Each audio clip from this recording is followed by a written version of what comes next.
Hey, beautiful soul. Welcome to Spirit Speakeasy. I'm Joy Giovanni, Joyful Medium. I'm a working psychic medium, energy healer, and spiritual gifts mentor.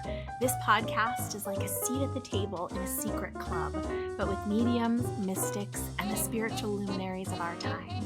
So come behind the velvet ropes with me and see inside my world as I chat insider style with profoundly gifted souls. We go deep, share juicy stories, laugh a lot, and it wouldn't be a speakeasy without great insider secrets and tips. You might even learn that you have some gifts of your own. So step inside the Spirit Speak. Hey, beautiful soul. Welcome into the Spirit Speakeasy. Whether you are a returning friend of the podcast or listening for the first time, this conversation has so much. Today, we're going to be talking with Brenna Gebauer, who is a transformational coach and psychedelic guide, who also has a degree in psychology. Now, I don't believe in coincidences. Those of you that know me know this about me. And over the past, year or two, I've had so many clients asking me about the use of psychedelics in a therapeutic way, whether they're wanting to get in touch with their spiritual gifts or have a spiritual experience or move through their grieving process.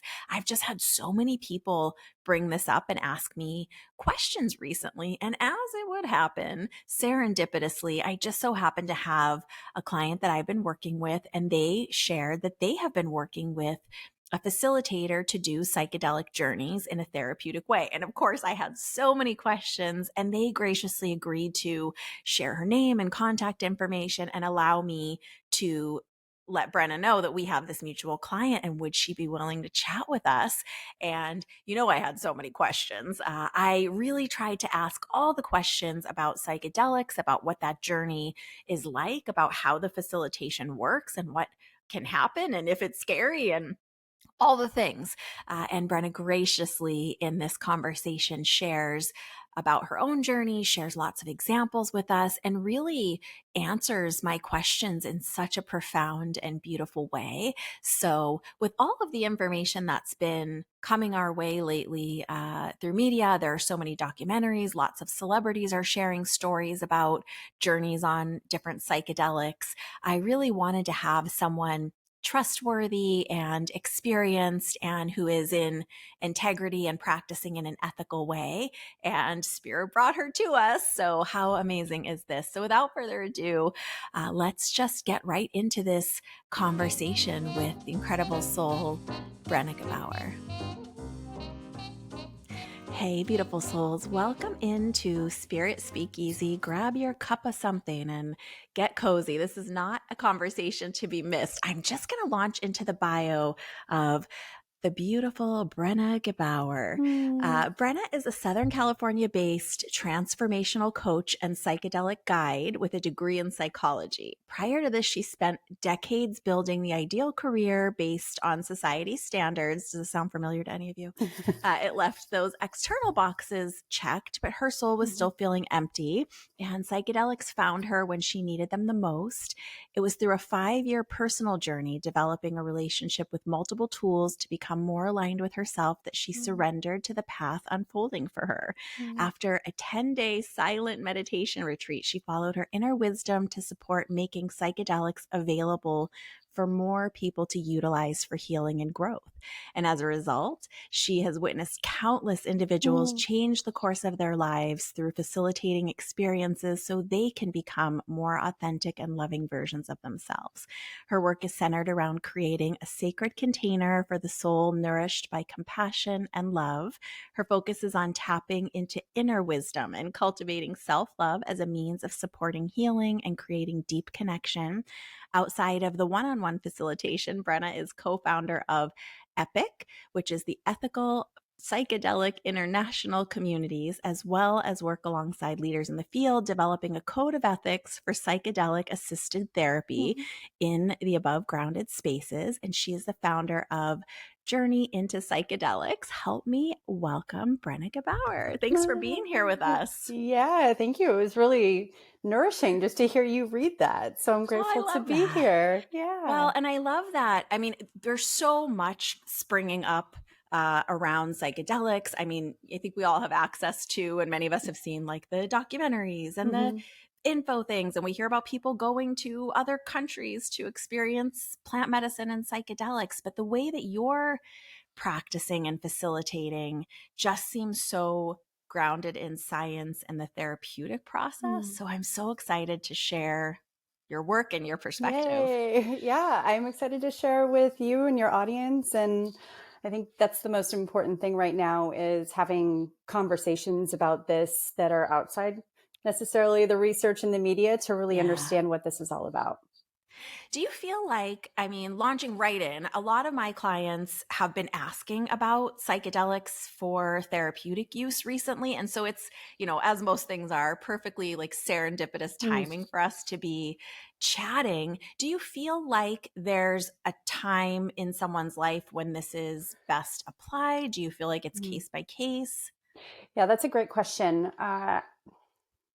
From my personal framework, I do find it important that someone is grounded in themselves in starting this, meaning that I personally don't choose to work with people that are under a certain age of brain development, often like 23, 24, 25. Yeah. And then it's a case by case basis for the individual. For me, when in my experience, it found me when the time was right. And when I have conversations with people who are in that curious state of exploration, I often encourage them to trust their intuition that they'll know. Right? It's almost Yeah. like there's this seed that gets planted in someone and it's watered through different articles they find or different conversations they have with other people who have experience in this. And at that point, I trust that the right doors open for Yeah. you to find the right facilitator or the right circle to sit with. So I think it's a combination of things, but really for me, this is very intuitive work. And to use this as a catalyst to trust you'll know when it's your time to be with different medicines in different expanded states. I love that. I know you said that, I mean, and in your bio, the way that it found you really was a bridge into Mhm. you ultimately deciding to facilitate this work. Are you open to sharing a little bit about your journey with it? Yeah, absolutely. For me, I've always been connected to plants. When I was growing up, I was in a rural area, so I have cookbooks of the women in my family using plants as healing agents. So I've I always love seen that. plants as medicine. It's just because of my upbringing and being very religious and society and all that jazz kind of took me away from that idea. And there was a point in my life where I talks about it in my bio where it was just like this soul yearning for more. Yeah. And at that point, I started really sitting with myself through meditation and exploring different frameworks of spirituality. And it was an intentional invitation, I think, at a soul level to invite in a willingness to look deeper in myself. And mushrooms showed up. There was no part of me that was looking for it, but it was just like, okay, I've set this intention and this thing is present. And honestly, I had, recreational use of psychedelics decades before in Hmm. concert scenarios. And so I just started trusting myself and sitting with uh, that medicine primarily initially, and then other medicines as I started wanting to explore in different ways. And it was just almost like it met me when I was ready to meet it. And I find psychedelics are a wonderful tool, as we have many around us. It's just being able to open yourself to what that tool can offer for you in your own unfolding. But I love that you bring up the distinction between recreational use and therapeutic use. Would you just, for people that are totally new to this, would you just kind of touch into like the difference in Yeah. those? Yeah. And I love this question. And I do want to just start by saying I believe that both are very powerful experiences, especially when you are in the right set and setting, which we can talk about if it feels right, Yeah. and intention. So even if you break down the word recreation, it's recreation.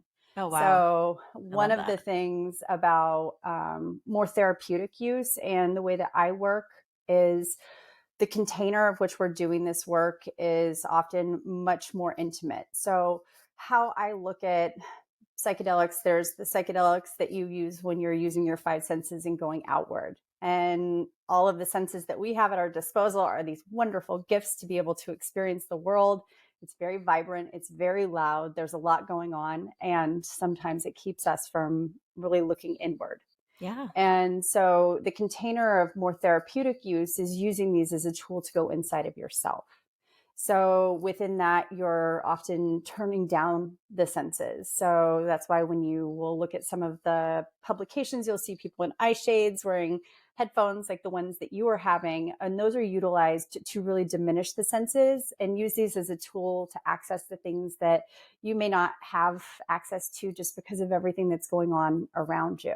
So that's, I think, one of the biggest delineations between the therapeutic container. And there is also all of the intentions going into it. You know, if you're using it as a means of connecting with nature, that's one thing. But the way that I tend to focus on this is using it as a means to connect with yourself.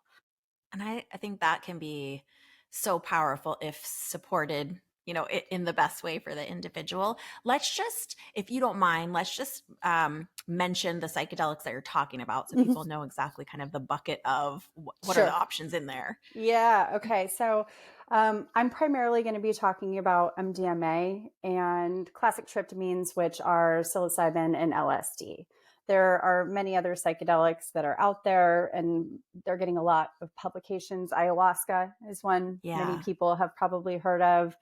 DMT is another. I'm happy to, if it feels right, touch on them. But primarily what we're seeing right now in what's being legalized and what is most commonly used in therapeutic purposes, it's currently MDMA and psilocybin.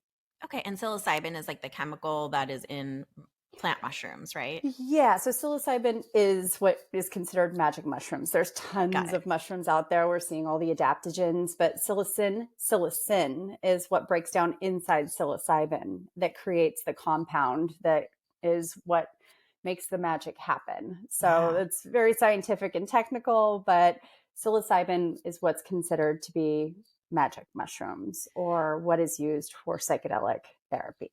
Well, and it is what I love about your work that you have this beautiful blend of, you know, wanting to be ethical and therapeutic and have the scientific understanding and the, you know, health based, and then also using this intuitive. I love the way you say it, the container to help people move into self-love and self-understanding. So it's an incredible balance. So if someone is like, okay, I'm interested in potentially looking into this as an option, will you just give me a little bit of a run through, like when a client comes to you, I mean, obviously you've said that it's not maybe for every client at every time. How do you know? It's a conversation and intuition. So when someone finds me, the first thing that happens is I like to jump on a call just so that we can get acquainted with each other, because one of the things I advocate for more than anything is finding the right fit. When it comes to doing soul work, I think that is so important. And so it's not just, I think one of the things that's outside a traditional therapeutic model is I want them to know my story and my path that led me here, so that if there is a connection, they know that I'm walking alongside them. It's not outside of my scope to understand their journey and to hear what they're bringing and what they're coming forward with, and really to share some of the things that I hold very dearly for myself in this work. You know, I'm a nurturer, for example. So like I prepare food for people while we're in the container together, because most of the people that find me are the natural caretakers in their life or the people that hold a lot. So just to be able to receive from someone can be a very loving thing. Whereas for other people, they might want a more traditional scientific container or a more traditional therapeutic container. So finding a facilitator or a guide that feels like it's matching what will create safety and security for you and trust, I think is foundational. So really having that conversation to see if there's the alignment there. There's other things that are really important, like are you on specific medication? Do you have any diagnosis or family diagnosis of borderline personality disorders? Those are things that are really important to know moving into it, just because that kind of sets the framework of possibility, whether this is the right fit or the timeline. And that being said, if I'm not the right fit for somebody, I'll do everything I can to find the right fit. I because love I that. truly believe that we heal together. And if someone's Yeah. committed to this and they just say, I want to do this, but maybe the way that you do this work doesn't feel aligned for me, then all I need to hear is this is what would feel, more aligned for my journey. For example, whether it's working with someone that's in a male bodied or identifies with a different orientation.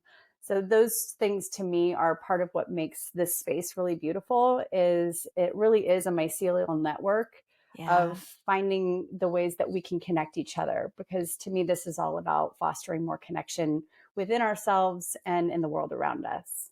Well, that's such a great point that I maybe hadn't even considered, that based on someone's life and Mm-hmm. trauma and experiences, they might feel comfortable with one version of a Mm-hmm. facilitator versus another. I love that you call yourself a guide, because I think Mm. that's just, I mean, I do think there has to be, maybe it doesn't have to be, but it feels good that there would be this relationship with you and your, I don't know, do you call them a patient or client?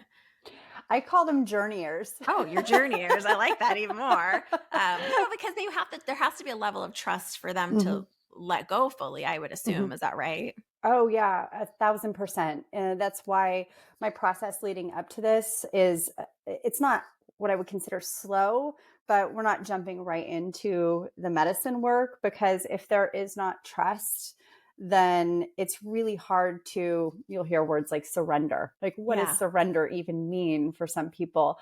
And I tend to find a lot of people want to hold on to control more than we like to admit or that we are fully aware of. So to let go of control for a period of time, especially when we're talking about at the brain level, can be Yeah. very foreign. So I think if you feel safe and you trust that you are with someone that is going to tend to and take care of whatever shows up for you, it enables that to be something that is more easily accessible. And that's a huge part of why building that cornerstone, that foundation prior to the medicine work, to me is it's crucial, not just for the journey I'm working with, but for myself, Yeah. to know that we are going to be in this very intimate place and that there is a trust there that I'm going to be safe too. Yeah. Because at the end of the day, someone is going into a very expanded state. Right. So mutual trust to me is what builds safety. Well, and I love the way that you said it too, because I think that can be a scary part, is like, okay, I don't know this person at all. And now Mm-hmm. I'm going to just go into this expanded state or altered state. And it just that feels like a fast jump. So I Mm-hmm. love that you're sharing that, no, like there's a process here, and Yeah. there's, Uh, relationship building and exchange and lots of talking. It sounds like that happens to, before you're moving to that next phase of experience, right? Yeah, if we, after the initial phone call, decide that this feels good, this feels right, then we'll set a timeline for how it's going to unfold. And prior to the medicine work, there'll be a minimum of 3 times that we connect. One of which is what I call an intake, even though I prefer the term constellation of life. I It's all like the that. Yeah. things that are woven to really bring us to this moment now where you've decided this is someplace that you'd like to explore. And it's really to set the foundation of awareness of what can come up.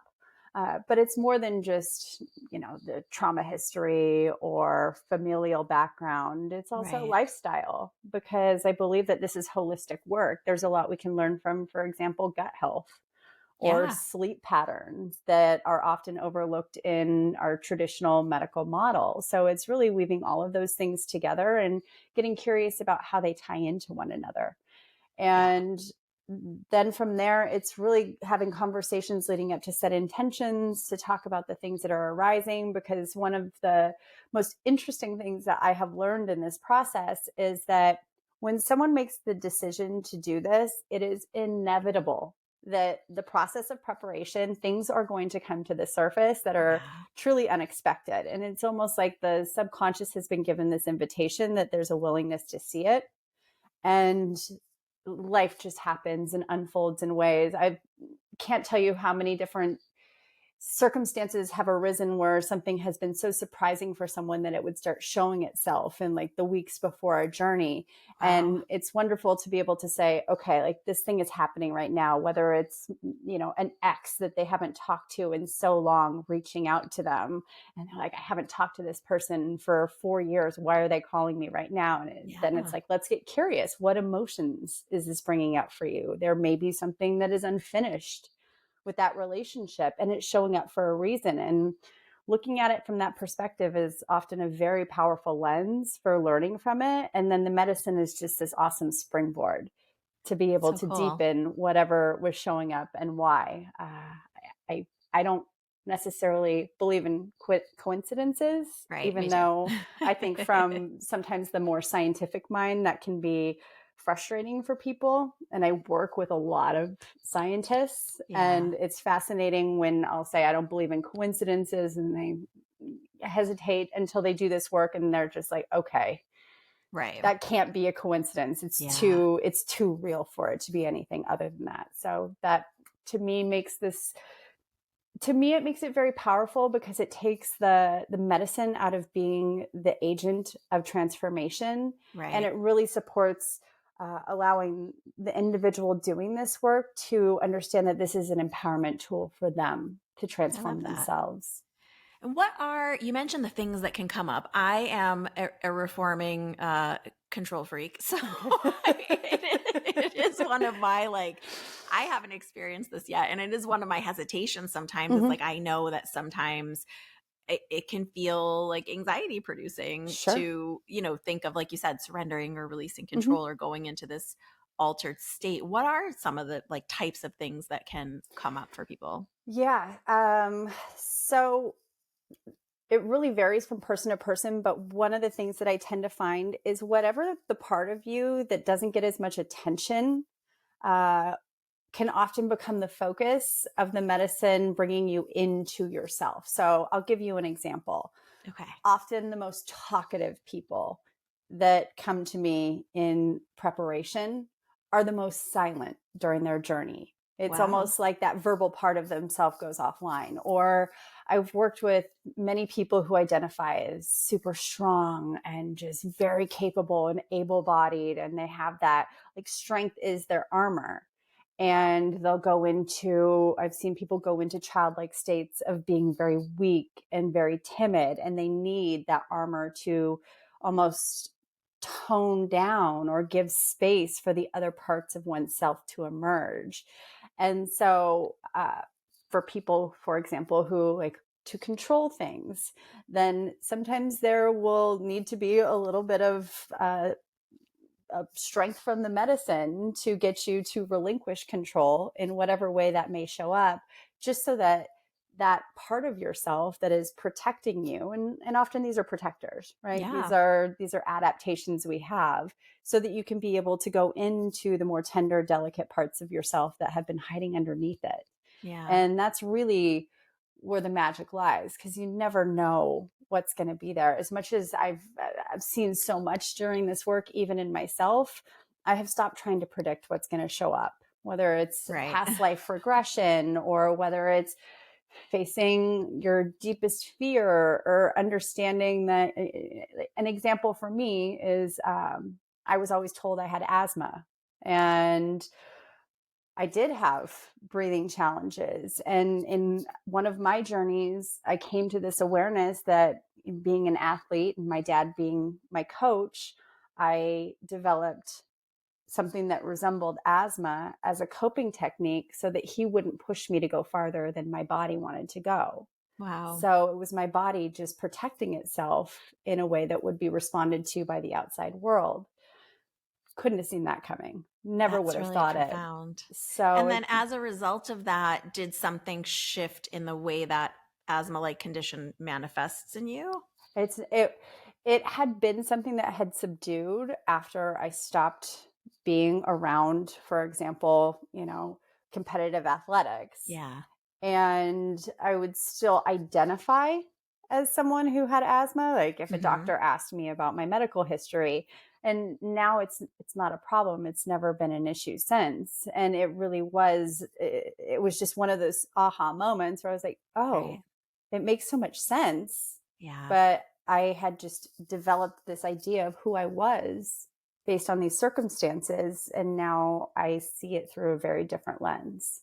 I think that's really profound because I think it applies to all of us in Mhm. some area of our life where we, get this pattern or program or Mhm. beliefs of others or our own system trying to protect us or help us in some way that might not be, who we truly are or Mhm. something we need to identify with. So I think it's a beautiful kind of result that can happen from this is Mhm. putting those dots together and these are the types of epiphanies, I guess, that can come through the work that you do. Yeah, I think those are actually some of the most common is I often invite people to get out of their minds and into their hearts and talk to Yeah. that space, but also really to start getting curious about what's actually yours, like what's true to your natural state and what has been conditioned into you for Yeah. your life. And I don't think any of us have come into this world without some level of conditioning, starting from, the name we're given or Yeah, to the language we're taught. We don't for sure. necessarily have choices about these things. But when you can start getting curious about how they have impacted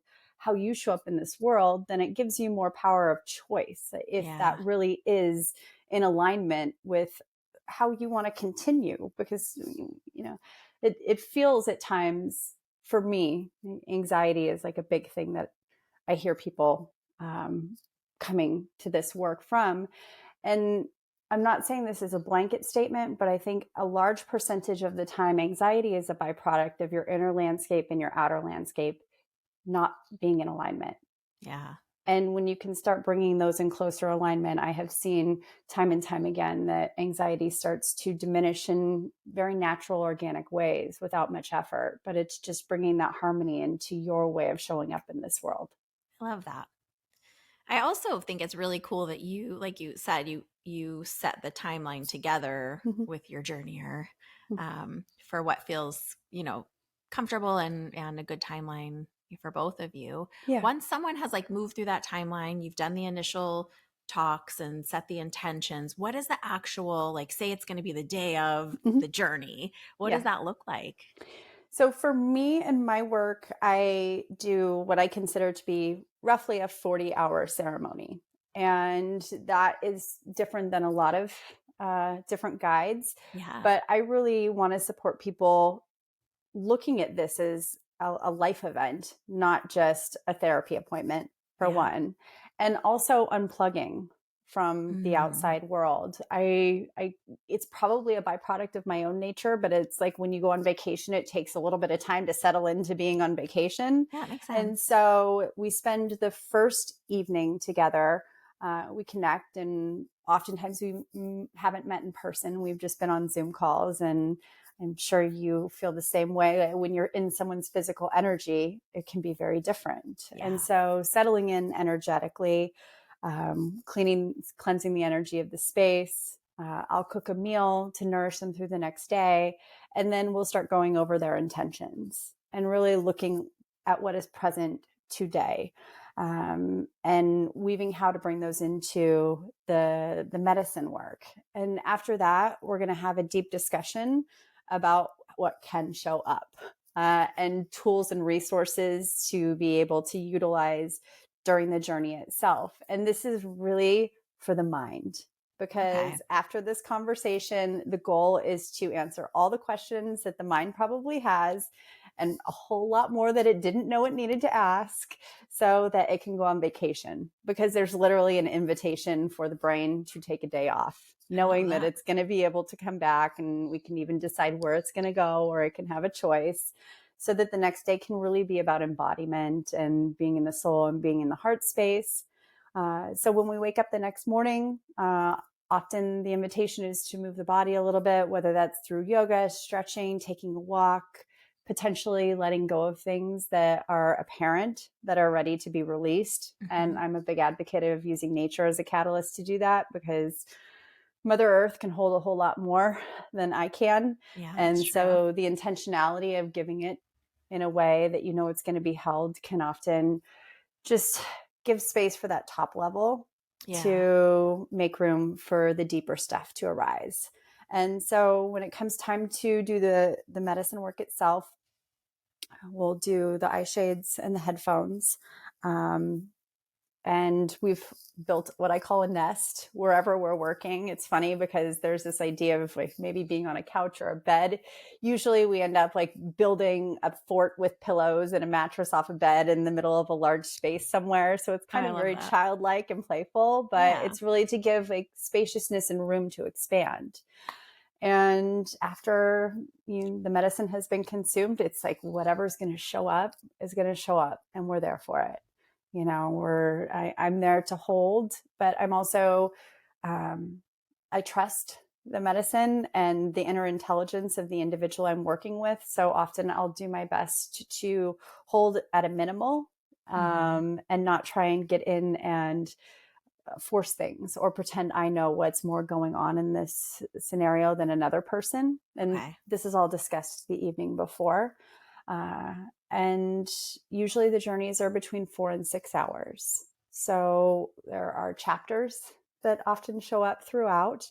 And at the end of it, it's about grounding and coming back into presence, eating some really like yummy, nourishing food just to get back into this being, and then tending to whatever shows up. And that's different for everybody. Some people are very animated and lively and want to turn on music and dance. Some people want to go out and be in nature. Some just want to be with their journal and quiet. So honoring what that feels like. And typically it's an early night to go to bed and just be able to rest into things. But what is talked about prior is that we don't need to figure anything out afterwards. Okay. It's just being with it, because when the brain comes back on, there can be that like, wow, what just happened? How do Yeah. I put the pieces back together? And so that's why the next morning is dedicated specifically to integration, because the preparation, the journey, and the integration to me are all very important chapters to be honored independently and not get ahead of oneself. So the next morning, the integration is really taking the experience that the individual had and then the experience I had, because I'll be taking notes, somatic, energetic, verbal for the individual throughout, Okay. and then we'll weave it together. And that is for, I try and make it pragmatic and workable, Yeah. because we are living in this world. So I want to give a few paths forward if they feel very organic and there, because there is what they call the window of neuroplasticity. The highest is usually about 2 weeks after the journey. So if there are obvious things that are ready to be changed, like from being more in the body, like then starting a new habit of exercising, walking, going to dance classes, whatever that may Yeah. be, starting it sooner rather than later is going to give you a higher chance of making new grooves in the brain. Okay. And then also knowing what can show up afterwards, because after you've been in an expanded state, you're still expanded, and things are going to continue to show up in your life in ways that you can't even imagine. So I worked with somebody, for example, that identified as a huge coffee drinker, loved coffee. Tapering off coffee was the hardest part of the preparation. And then after their ceremony, when they would walk out the house with their coffee going to work, their entire soul, like their being, would just feel disgusting. And they Okay. were devastated because they identified as someone who loved coffee. And then they tried to drink coffee on the weekend when they would make a nice cup and sit and watch their dog play in the yard, and it was totally okay. Oh, So it wasn't interesting. about the coffee, it was about the speed of consumption and like just putting something in the body without thinking about it or turning it into a ritual. Yeah. So then it became this lesson in how to create these small rituals in life in which that felt more nourishing rather than just going through life in an unconscious way. Yeah. Couldn't have known that was going to show up. So it's getting really curious about how you feel doing the day-to-day things in life and using that as another part of the unfolding to make the adjustments that feel aligned for you. Oh, I love that because I mean, I have so many questions now. You've said so many things, but thank you for sharing all that. Because I do think that's the part that maybe we don't hear as much about in these documentaries and stuff, is these other shifts and awarenesses, and like you said, even just with the coffee, realizing Mhm. like, oh, okay, it's about the way I'm treating Mhm. myself as part of this consumption, and not maybe about the coffee itself. What, just to go back a little bit, when you're in that evening before period Mhm. and you're setting the intentions, what are some of the types of intentions that people might have or choose? Yeah. So prior, we have been in conversations about this. So it really depends on the individual. I have somebody that I'm going to be working with very soon, and the initial desire to come and do this was to process trauma that has happened and really work through these incidents in their life. But through the preparation process, we've learned that, and they have done therapy for years to try and Yeah. understand it and recycle all of the experiences. And what we've come to as the intention is to find out what authenticity means for this person, how to be more authentic within themselves, because so much of the experiences they've had were a byproduct of not being authentic for themselves. And part of Mm. that was because of what we talked about before, for example, the conditioning of Yeah. how you're supposed to show up in this world. And those things kept the authenticity from being a focus. And it's okay not to know. It's okay to say, Yeah. I don't even know who my authentic self is. And so then it becomes a really like rich area of exploration to go in with an intention of, I want to know my authenticity. So that would Yeah. be one example. Uh, Often common examples would be something like diminishing anxiety, for example. Uh, and often those sorts of experiences need to be more filtered, like getting specific with your intention is like, what are the catalysts for me experiencing anxiety in this world? And often the specificity to that can allow the medicine to meet you wherever you're at. And often the answers you get are very unexpected from what you would have thought they would be. So, with the intentions, it really is part of the preparation process to hone in through the conversations to what would be the best intentions to start with. And the other that I always invite for people is to trust that the medicine will help whatever is ready to be seen to show up. Yeah. And so that's part of, yes, have it feeling like I have a little bit of control by having my intentions, and also to surrender to the fact that I don't know what I don't know. And I'm Right. curious to get to know that too. Well, and I mean, it sounds, you and I talked previously about like how much Mhm. overlap there is in our work, but sometimes with my work, sometimes what we think we want or need is not Mhm. actually the thing, it's something that our ego or our conscious mind is Mhm. creating, but what we actually need or want or the best and highest for us is something totally different, maybe adjacent and maybe not. So I Mhm. love that you have that space in there for that. Yeah, yeah. No, I think it's more common than not that Yeah. if we knew what we needed, we would We would do be it. able to offer it to ourselves. And one of the ways that I describe this work, especially using the therapeutic context as another framework, is you go to therapy and you think you know what the problem is, so you turn the flashlight on that. Yeah. And it can often shed some light into a specific area of focus, but maybe you're shedding the light on the wrong place.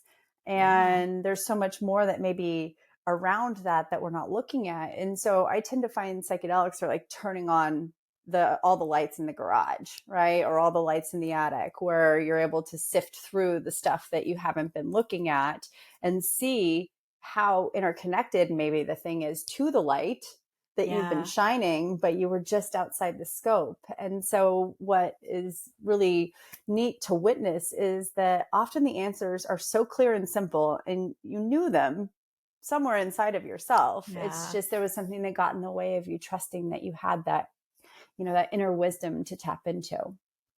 Makes so much sense. I feel like one of the questions I need to ask you, just because I think this is a thing a lot of people are curious about, Mhm. is when they're in the process of like they've taken the medicine and then they're, their body's processing the medicine and they're going to enter into the journey part of it, like the actual Mhm. experience when they're on the psychedelics. I don't know the best way to say it, but you know what I mean? Yeah. What are some of the ways, like what are some of the things that can happen in there? What are some of the ways that looks for Yeah. different people? Great question. I don't, I guess maybe I'll try and bucket this. Okay. Okay. So there are the still people who are just almost in a cocoon with themselves, and they will be there for as long as they need to. I've had people just be in their own inner landscape for 6 to 8 hours.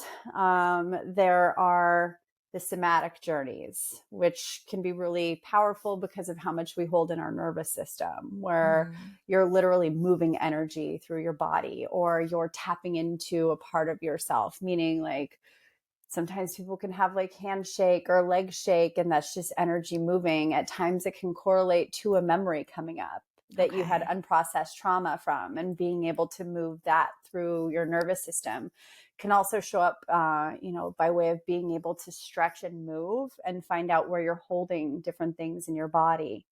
For other people, they can have very verbal journeys where they're just in this state of communicating what they're experiencing. And it's sometimes in the nature of talking through it Yeah. with me in the space, or at times just talking it out loud. And then there can be the very like spiritual journeys, the we're outside of ourself. We have tapped Mm-hmm. into another planar dimension. And those, I would say, are four of the very common. How they show up is different for everybody, Yeah. there, but those are, and they can oscillate between the two. There can literally be chapters of silence and then chapters of talking and chapters of movement.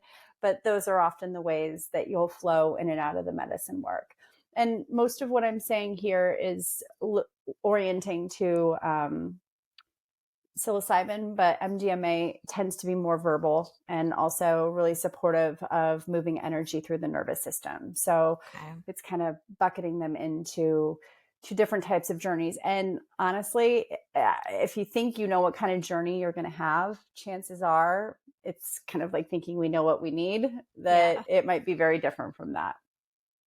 And do you find that like if someone, well, first, I guess I should ask, do people have more than one journey? Like, is it common for Mhm. people to come back and re-journey? Yeah. It is not uncommon at all. And it's often a conversation. It's almost like you have this new awareness and you work through this layer of what showed up. And each journey often starts off where the last one ended, and you can Okay. go That's deeper interesting. and deeper. And I really encourage people to build a toolkit for themselves of different ways of expanding their state of consciousness. Plant medicines and psychedelics happen to be one fast track way. Um, Meditation is a wonderful way to stay in connection. For other people, it is, working with being in nature. Just going and Yeah. being in nature can be very expansive. So it's building a toolkit and trusting yourself to know what's right, and then having people in your life that can help guide you. So I'll use myself as an example for this. Um, there's almost like a drum in my body that starts beating when it's time for me to do a journey.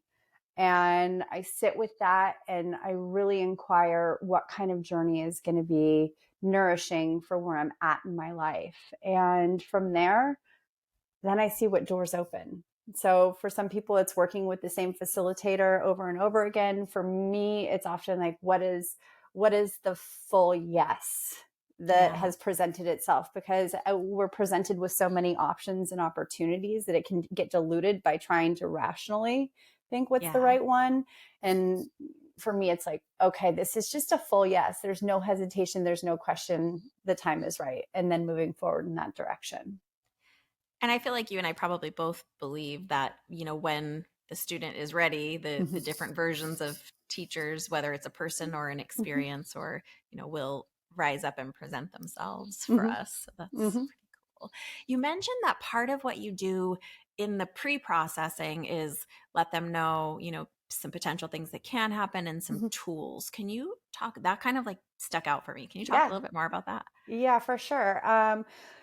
Part of it is really helping them understand what can happen. I'll back up a little bit. For one, we are humans that have expectations. And even if one says, I don't have expectations, I think we know at our core that's not true. And so, especially if someone does not have experience with this, I will say it's normal to have expectations. But one of the most common things I hear after people have these journeys is that's not what I expected. In fact, it's the most Interesting. common thing that I hear. And so it's just a funny reminder that we can't know what to expect. So the more you can surrender to whatever shows up, then that's going to be very liberating for you to just be with whatever it is.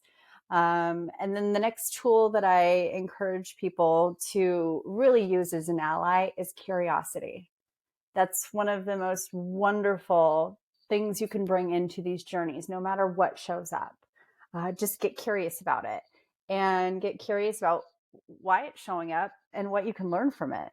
And I think Yeah. that's applicable in life in general, but in particular in this sort of work, because things can show up that can sometimes be out of left field for what you thought might show up.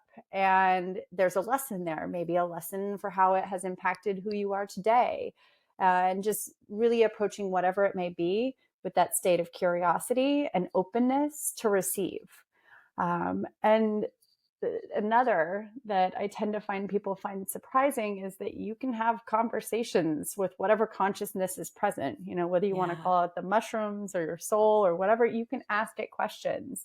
And you might not get the answer in the form that you want, but it can be really amusing to have this experience where you ask a question, you receive an answer. And so an example would be one of the most famous researchers, Roland Griffith, who has pioneered a lot of what you're seeing now in research studies, was recently diagnosed with stage 4 cancer. Okay. And he had never previously talked about doing any psychedelics. And because he's now in a terminal state, he has been open talking about his own personal use. And he mentioned in particular one journey that he went into, because we're now using this for terminal diagnosis and palliative care as an area of study, is he went in and he asked, is this how I'm going to die? Oh, wow. And he got an answer that allowed him to live his life in a more peaceful way. And so it's questions like that that you can have as maybe a specific intention for certain journeys. You're not always guaranteed to get the answer that you think you're going to get, but you can ask. So that, I think, is another thing that is a wonderful tool to know you can take into this. Yeah, I think that's an amazing tool. I wouldn't have considered that. I have to ask, I feel like this is maybe a juvenile question, but is it ever scary in there? Yes. I would be absolutely lying if I said that it isn't at times terrifying. Yeah. But there is often the most rich experience at the end of quote unquote difficult journeys for people, because they are working through some of the things that have held them back in life in ways that they weren't even aware were working. So an example would be, I recently worked with somebody and they literally spent their entire journey with their fear, like their fear. The entire journey was about facing their fear. And what was interesting is that was one of their intentions. It was specific, and they couldn't have realized that they were going to go into 6 hours of sitting with fear. Yeah. But they got an opportunity to see how fear was showing up in their relationships, in their creativity, and their desire to move forward in different business ventures. And so now fear, and they literally were able to feel how fear was wrapped around their entire nervous system. Wow. And start to unwind that experience for themselves. So yeah, not only can it be scary, it can be sitting with challenging emotions. And that's often what we're here to do. Yeah.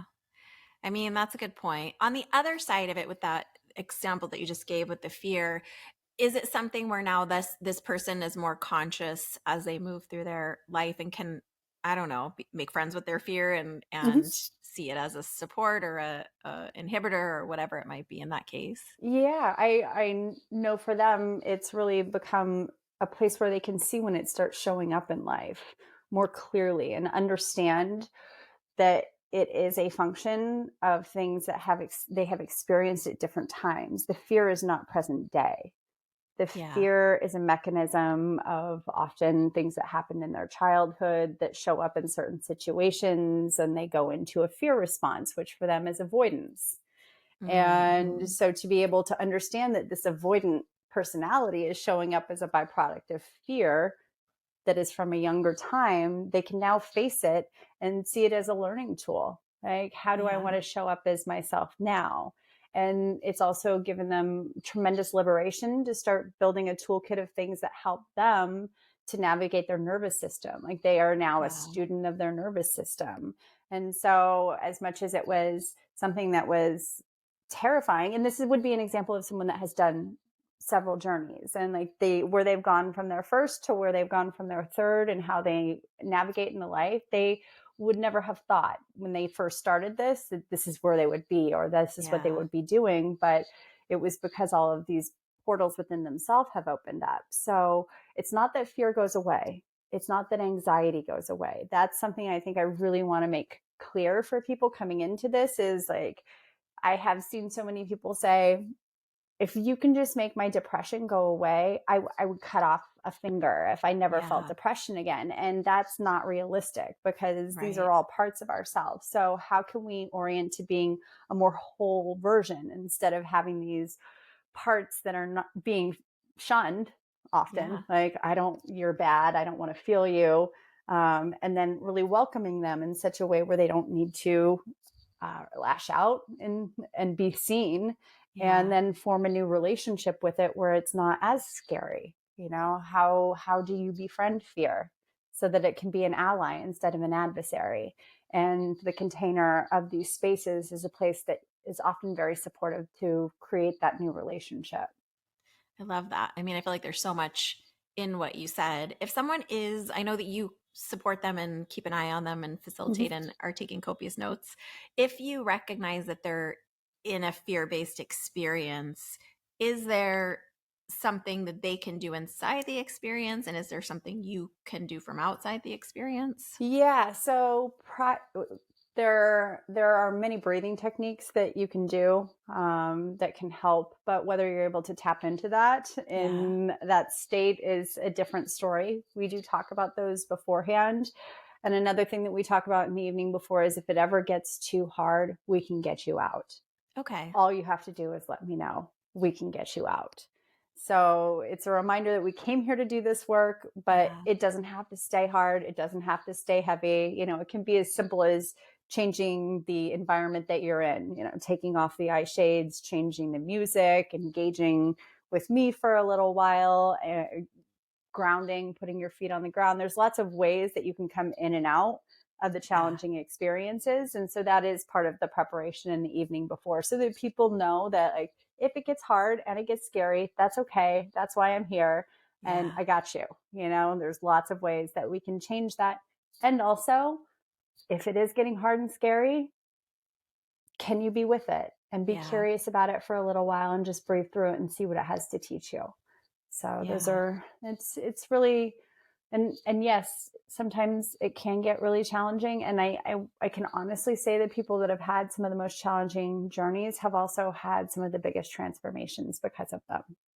It makes sense. I mean, just because all growth happens outside the comfort zone, and that Hmm. seems like it'd be very outside the comfort zone. But I thank you so much for sharing that, because I think that is so comforting, thinking about going into a journey like this of Hmm. like, okay, yes, all these tools, yes, we can ask questions and be curious, but also, side note, like, you could just leave if you like, there is Yeah. an exit strategy here. Hmm. And I think that's what makes it so profound. To have you as a supporter through Hmm. the journey, because I feel like I don't know, for me personally, I think that's the thing that's always made me a little hesitant Hmm. about um, experience and things in a non-therapeutic setting, is like, no, Hmm. I need a person who like Mm-hmm. can be like, hold the staff and be the guide here, Mm-hmm. you know, in case something goes awry, or in case the human in me starts panicking about what I'm experiencing, that can maybe usher me through some tools or an exit. You know what I mean? So I Oh love yeah. that. Yeah, no, I think it that's so makes all the powerful. sense in the world. Like, we want to feel safe. We Yeah. want to feel like we're going to be taken care of. And there's plenty of reasons why there's a lot of stigma around Yeah. this work. And I think we're in the process of working through a lot of stigmas in general. So just to know, I feel as though for me, I feel like I can face a whole lot more if I feel like I'm in the presence of somebody that can at least be with me in that Yeah. moment without judging me and just giving me love and compassion and support. That that goes a long ways. So that's part of what I hope to provide for anyone that feels that this is a path that's calling to them. Well, and it's, I guess, full circle back to the way that you describe the work, is creating this container for more self love, more self compassion, more understanding of the core of us without all of the complications that we experience Mm-hmm. in our journey in the world, right? Mm-hmm. Yeah, I love and the that. other thing I want to impart is I want to make this a very co-creative process. Yeah. And that's part of what makes it liberating, is to really encourage someone to tap into what's going to be supportive for them throughout this, and use that as part of the empowerment of it. Yeah. And I want to create with what I know, and I want to co-create with someone based on what they know about themselves, and that to me makes it really interesting to participate in. What is so fascinating too is, I feel like, so of the people that I have had inquiries recently about the type of work Mm-hmm. that you do, because it's not uncommon for people to just assume that I would know things about Mm-hmm. this, even though I Yeah. don't. I feel like the two, I don't know, buckets that are rising up as like primary are people either wanting to have the spiritual Mm-hmm. experience, you know, chapter that you described, or people who are in grief wanting some, Mm. I don't even know if it's comfort or clarity or understanding or healing or a little bit of all of that. Do you, I don't know, how have you worked with people who are in grief from loss of a loved one, or a huge life transition, and what do you see on the other side for them? Yeah, that's a beautiful question. I have recently been in my own grief of losing a pet, and like, grief So is, sorry. thank you. Yeah, I totally, grief is such a deep emotion, and I think Yeah. it's a wonderful portal.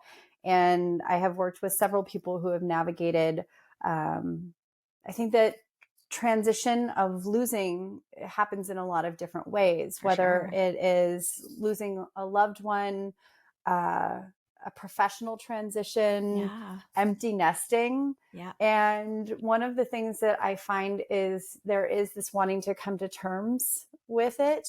And then also identifying with, who am I now? Yeah. Because there's often part of yourself that has identified with whatever you're losing. And so I think it's using it as multifold, as like, this thing happened, and how, what ways can one come to peace with that? And I have seen that Yeah. show up in journeys where they have been visited by loved ones, or have been able to really have a new way of looking at that loss with a different level of compassion and understanding that allows for more freedom of not moving away from it, but just Yeah. being with it, kind of like being with other challenging emotions. How can I be with my grief in a way that makes it something that is more of an ally? And so there Yeah. is that piece. And then often when that relationship is there, where you can be with the grief in a different way, then it also opens up the exploring what the next chapter is like, without that part of your life that is in the same physical presence as it was before.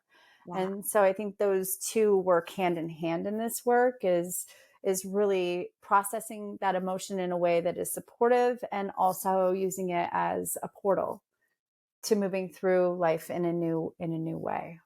I think that's so profound what you said, because kind of similar to what you said earlier about the person who said, if you could just take my depression away, Mm-hmm. these emotions will be part of us and part of the Mm-hmm. fiber of who we are going forward, because like you said, it's something that did happen. It's Mm-hmm. real experience. And how do we, I noticed that especially with people who are grieving the loss of a loved one, many people seem to struggle, or there's a lot of resistant feelings around the term moving forward. So I've Mm-hmm. kind of learned I don't love that term, because it's Mm-hmm. just like continuing on, right? It's not Right. necessarily moving forward. Somehow, I don't know, gives the feeling that like we're going to have to like leave this Mm-hmm. person behind or this Mm-hmm. relationship behind. But it sounds like the way you're saying it really is a way of integrating all of these things that are happening and potentially having new ways of understanding, either the connection or the emotions, or what can be as a next chapter or a next Mm-hmm. phase. Yeah. Yeah. And just even hearing you use the word integrating, I think that's why it's such a common term in this, is like, here's the experience that you had. How do we integrate it into our life and make it Yeah. transformational? So I really appreciate you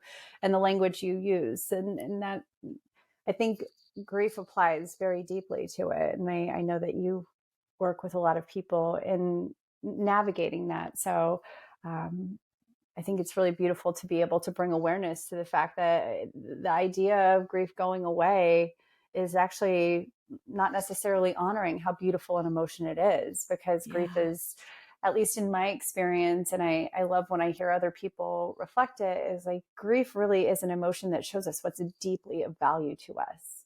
Yeah. And if there's a capacity to be with it and again, see like, what is this teaching me? Like, what am I really like grieving at a deep level? And then being able to honor those things within and not move forward, but move with. Yeah, I love that. I love that. That's so beautiful. If someone, I'm of course going to link your website and all the things in the show notes, but if someone is feeling um, maybe more safe and more interested in this journey Mm-hmm. after our conversation, what would be the best next steps for someone to either get in contact with you or to find a facilitator that would be the best for them? Yeah. So if they want to get in contact with me, my website is journeyintopsychedelics.com. And that is going to be a place where they can schedule to just have a conversation. I'm happy to support people if they would like support finding another individual. I'm trying to put together actually a YouTube video now about how to find a facilitator, I because I love think that. now that's like a big question. It's not done yet, but I'm happy to share it when it is. Yeah. And for people who are curious, I would say find your local psychedelic society. That's Okay. a wonderful way. Ask people who you know that have worked with a facilitator, if you know anyone. That can be a lovely source of referrals. And there are now websites that can support it. So Okay. there's things like Psychable or Psychedelic Passages or Mushroom Tao. And those are places that actually have facilitator listings.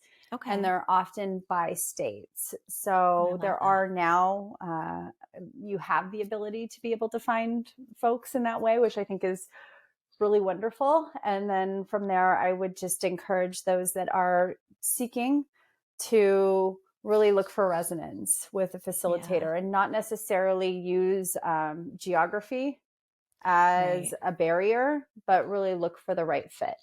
You read my mind. That was going to be my next question. You, like me, are local here in San Mm-hmm. Diego, so I know a lot of our listenership is based here. But if someone lived somewhere else and they really just felt drawn to you as a facilitator, do you ever have people that will do the initial, like you said, Zoom Mm-hmm. conversations and preparation, and then come to town for that 40-hour Mm-hmm. experience? Yeah, it's not uncommon at all. And we talk about how that can look and how I can support.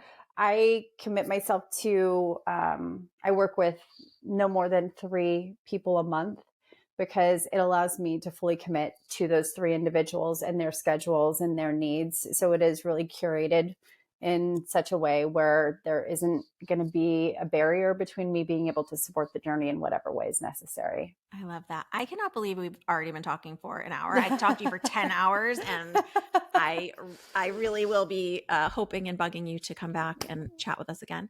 Yeah. I want to transition now into the spirit speed round, which I feel like I just have so many more questions and want to know so much more about this. But I do think it's maybe one of those things that also needs to be experienced to like make the answers make sense. Kind of like mediumship, where I tell people like I can explain it to you, but until you've had an experience, it's you know, similar to what you said. It's probably different than what you might think it's going to be based on what you've seen in movies. Totally. Yeah. It's what makes it magical. And the word that's often used is ineffable.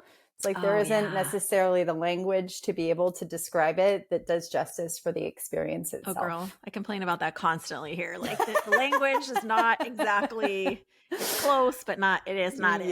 So, well, I am going to shift gears in a very awkward fashion, as is me. So here are the spirit speed round 4 questions. And I use the word speed loosely. So you have to feel pressure to answer them quickly. I would love it if you would share one thing that really shocked you or was unexpected about your journeys with the medicine. There was never a point in my life where I thought that I would be having a conversation like this. When I was growing up, there was no like, I'm going to be a psychedelic guide. So I think that was probably the biggest thing is like, oh my gosh, this is my life now, pinch me. So I love that. I mean, that's probably pretty shocking. If you got to spend a day in the spirit world, you got the full tour, you got to spend time with everyone that you've ever known who's now crossed over, and it's almost time to return to your life, and your guide tells you have 1 hour left and you can spend it with anyone who's on the other side, who do you choose and why? It would be my grandma. She is the person I called my angel, and I did not have the chance to say goodbye in the physical form. So it's not that I have not done that in the spiritual realm, but that would be the hour. I love that. I want that for you. Even though we have spiritual gifts, we have very human lives. What's one quirky thing about you that people might be surprised to learn? Ooh, quirky thing about me. So I love sitting in the middle seat on airplanes. Interesting. That is a quirky thing about you, Brenna. I call it middle seating. It's like a life thing that I love to do. Is like, I don't mind sitting there. I don't take up much space. And I know that it makes other people happy not to have to sit there. Oh, I love and then it gives me the opportunity to meet 2 new people instead of just one. So it's just kind of become a life thing that brings me joy. I love that. Is maybe one of the most unique answers I've ever heard. I love I'm gonna have to consider that. Yeah. Leave us with a pearl of wisdom. What's one piece of advice that you wish that you had early on in your understanding of the way this medicine works or what it can do for people? I can feel myself activating just with this question. To me, this all comes to self-love. And we have looked at love as this conditional external relationship. And when you can cultivate a relationship with love within oneself, just like genuine, unconditional love, it changes everything about the way that you show up in the world and the way the world shows up for you. That's beautiful. And I do feel like I haven't maybe looked into tons of facilitators, but with all the nerdy research that I have done, I don't feel like that's everyone's approach. So I think it is really special and unique to you. Yeah. Well, thank you so much for sharing your light with us today. Yay. Thank you for having me. This has been a real joy, and I'm grateful for you being in the capacity to make space for this. Well, we will hold you to another conversation then. I look forward to it. Thanks. Wow, what a conversation. That was so, I don't know, touching, so deep, so much information that Brenna was able to share with us. If you are curious about her work, her website has a lot of information on it. I will link it in the show notes, but you can find her www.journeyintopsychedelics.com. Again, I'll link it in the show notes along with her name so you can find her work. Hopefully, this answered lots of the basic questions that you have. It certainly answered a lot of questions for me about what can happen in the experiences. I mean, I know we see what we see in movies and we hear people share stories, but really to get the true answers from such an experienced facilitator, I feel so grateful and lucky that Brenna was willing, able to share all of this information with us today. Hopefully, you learned a little something and maybe it opened your mind just a little bit to what is possible. And even if this doesn't feel like the right thing for you on your journey at this point, I think it's fascinating to get to ask questions from an actual facilitator rather than, I don't know, maybe the sensationalized view that we get, just to have a different perspective of how profound it could be when it's used in a therapeutic way. And I have to say, I just love that she has also is also co-founder of EPIC, which is the Ethical Psychedelics International Community, because I feel like, if this is going to be a true medicine and it is helping people to process and come to all of these recognitions and come to self-love, like she was saying, I think it's great to have standards, right? And it's one of my favorite things about getting to chat with Brenna is that she comes from such a place of integrity and compassion. And like she said, she's a nurturer and sees herself as a guide in this facilitation. So thanks for being here with me today. I am always grateful to have you with me inside the Spirit Speakeasy. And hopefully you have learned a little something and are feeling like you know a little bit more about psychedelics in a therapeutic way. And I'm grateful to have you with me as always. So big hugs. Bye for now from inside Spirit Speakeasy.